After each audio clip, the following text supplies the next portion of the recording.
rakyat Terengganu pernah digemparkan dengan kelibat keris gergasi yang muncul di sebuah pulau di negeri itu. Namun kini bukan kisah rakyat maupun legenda yang menjadi kebanggaan penduduk, tetapi sebuah projek menarik yang bakal membawa nama Terengganu sebagai kawasan tarikan pelancong. Ikuti laporannya bersama wartawan Yushairi Yusof.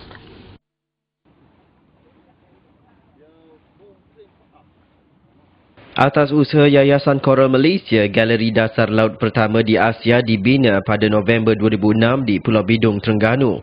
Ibarat mencipta sebuah akuarium yang besar, galeri ini mula dipenuhi dengan pelbagai tukun tiruan seperti perahu payang, batu bersurat, tepak sirih, tengkolok, keris dan gerbang negeri Terengganu yang ditenggelamkan kira-kira 30 kaki dari permukaan air. Galeri dasar laut ini dibina bagi meningkatkan kesedaran orang ramai terhadap kepentingan pemeliharaan ekosistem marin selain dapat menarik lebih ramai penyelam untuk menerokai keunikan galeri ini. Anggaran kasar kita, walaupun kita belum ada angka rasmi, anggaran kita setahun lebih kurang 240,000 penyelam scuba yang datang dari luar negara ke Malaysia, kerana mereka tahu bahawa di sini destinasi scuba di sini adalah antara yang paling menarik di dunia, termasuk negeri Terengganu. Saban tahun, kumpulan aktivis ini mengorak langkah merealisasikan impian mereka apabila tahun ini bas dan lori pula menjadi objek taruhan mereka. Sebuah bas yang boleh membawa 44 penumpang dan sebuah lori yang biasanya dilihat mengangkut pasir dan tanah dibawa dari Selangor ke Terengganu, seterusnya ditunda ke Pulau Bidong. Merentas jarak 580 km dan menempuh perjalanan 11 jam dengan kos puluhan ribu ringgit. Semua ini dibelanjakan untuk memastikan khazanah laut tidak pupus. Sempena Hari Pemeliharaan Alam Sedunia 2010, dua kenderaan berat ini secara rasminya menjadi penghuni dasar laut Pulau Bidong yang bertujuan menarik lebih banyak spesies ikan dan membantu pembiakan terumbu karang menghiasi galeri itu. Sudah pasti, apa yang dilakukan Yayasan Coral Malaysia, Metrobus serta pemantauan berterusan warga Universiti Malaysia Terengganu ini memberi nafas baru kepada habitat marin. Hari ini Pulau Bidong menerima tetamu yang luar biasa. Sebentar saja tadi saya baru melihat bagaimana mereka menurunkan sebuah bas dan sebuah lori untuk jadikan tempat pembiakan bagi terumbu karang. Kejayaan hari ini sebenarnya untuk generasi yang akan datang. Yushairi Yusof, laporan untuk Bernama TV.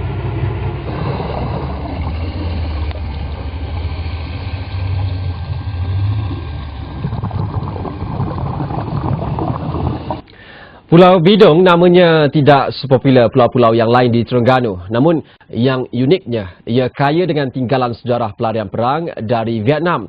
Jika keunikan itu dimanfaatkan sepenuhnya, Pulau Bidong yang juga menempatkan sebuah galeri dasar laut Malaysia ini pastinya berpotensi menjadi destinasi pelancongan antarabangsa. Sejak ditutup dengan rasmi sebagai kamp pelarian perang Vietnam pada 30 Oktober 1991, Pulau Bidong terbiar begitu sahaja.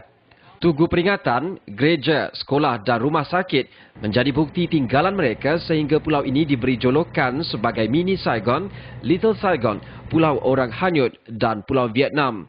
Justru tidak hairanlah ada pihak yang beria-ia mahu menjadikan kawasan ini sebagai destinasi pelancongan dunia satu hari nanti. Cetusan idea berani itu digerakkan Presiden Yayasan Coral Malaysia, Jamhariah Jaafar, yang jelas komited dengan rancangan rapi yang sudah dimulakan sejak 4 tahun lalu. Apa yang boleh sumbang pada konservasi? Macam mana ia boleh menarik orang melihat kededanan laut? So, bila kita letak kawasan pasir, bila kita letak replika jadi tukun tiruan, ada spesies yang masuk, start masuk.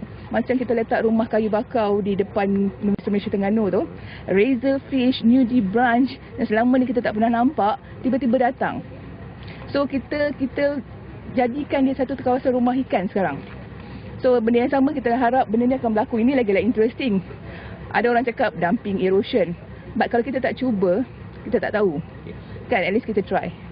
Usaha Yayasan Coral Malaysia ini turut disokong sepenuhnya Tourism Malaysia apabila saban tahun melihat pelbagai projek melindungi dan memelihara terumbu karang ini mula menampakkan hasil. Projek ini adalah satu projek jangka masa panjang. Maknanya bukan untuk tahun ini tetapi untuk 20-30 tahun akan datang kita akan dapat insyaAllah dengan pelancong yang meningkat. Kini Pulau Bidong yang dikenali sebagai pusat pemeliharaan konservasi marin menyaksikan Kerajaan Negeri Terengganu, Kora Malaysia dan Universiti Malaysia Terengganu bekerjasama menyeimbangkan usaha pemeliharaan dalam menjadikan pulau ini sebagai destinasi pelancongan bertaraf dunia.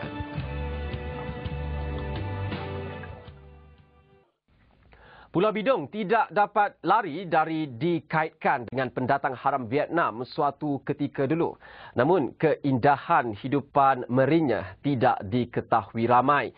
Keunikan pulau ini mendapat pembelaan sewajarnya apabila Kerajaan Negeri Terengganu mewartakannya sebagai kawasan suci yang tidak boleh didiami. Kelebihan Pulau Bidong jika dimanfaatkan bakal menjadi destinasi pelancongan teragung di dunia, terutama kepada mereka yang berminat dengan aktiviti selam scuba. Kita ikuti laporan wartawan Yusairi Yusof yang berada di Pulau Bidong baru-baru ini sempena Hari Pemeliharaan Alam Sedunia 2010.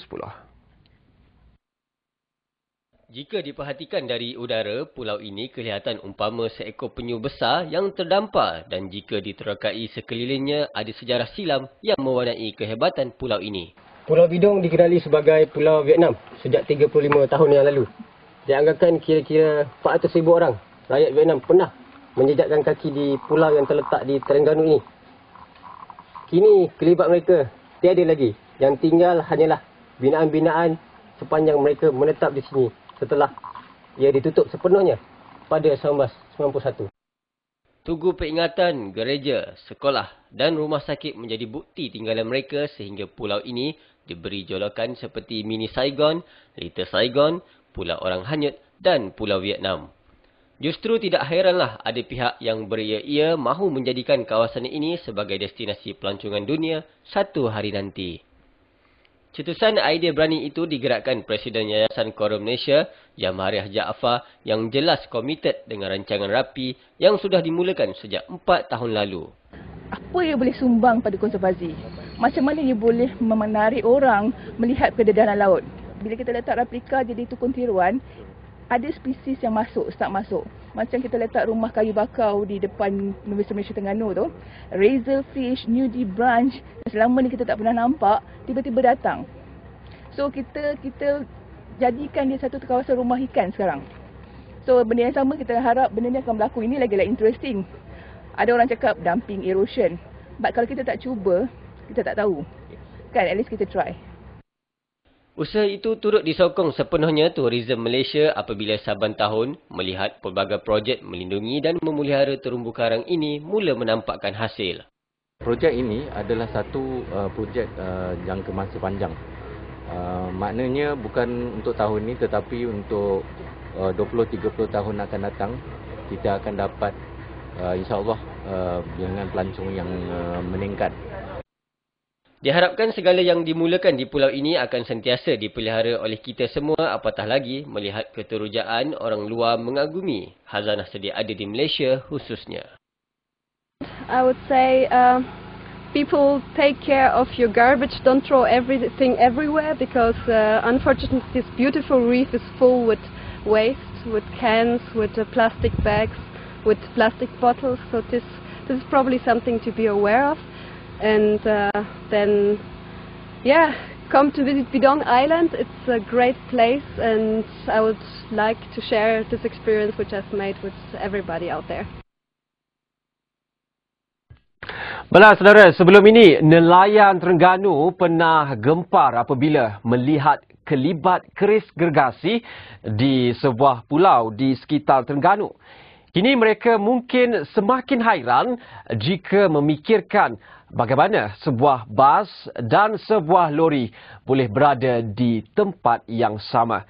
Akan datang negeri penyu pasti menangis dalam gembira jika objek seperti kereta kebal dan pesawat Boeing atau Airbus berada di dalam laut sebagai tarikan pelancongan. Kita laporannya bersama wartawan Yusairi Yusof.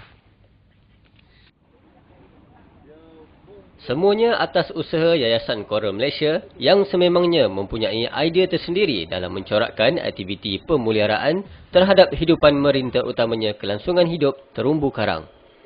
Bermula November 2006, sebuah galeri dasar laut pertama di Malaysia juga di Asia diwujudkan di Pulau Bidong yang terletak di Terengganu. Ibarat mencipta sebuah akuarium yang besar, galeri ini mula dipenuhi dengan pelbagai bentuk tukun tiruan seperti perahu payang, batu bersurat, tapak sirih, tengkolok, keris dan gerbang negeri Terengganu yang ditenggelamkan kira-kira 30 kaki dari permukaan air.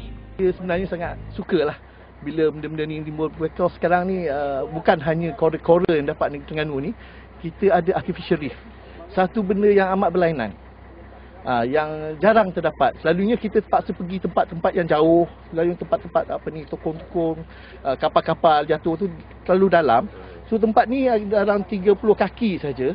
So maknanya senang untuk discovery punya diver pun dia orang boleh pergi, dia nampak.